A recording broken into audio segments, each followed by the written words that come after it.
Españoles en la Olla presenta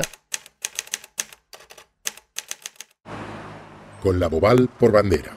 Primum Boval es la culminación de un proyecto que comenzó en septiembre de 2009 con el objetivo de potenciar el conocimiento y la comercialización de los vinos de calidad elaborados con esta varietal. Las bodegas que la integran son Chozas Carrascal, Dagón, Dominio de la Vega, Fincardal, Pagos del Molino, Pasiego y Vera de Escenas.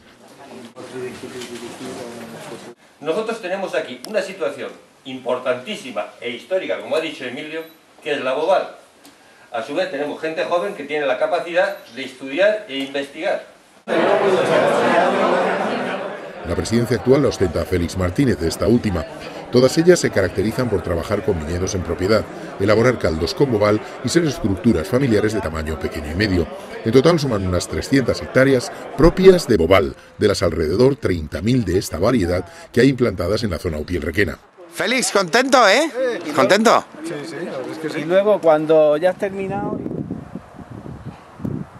La foto. Venga, todo el mundo. Sí, muchas.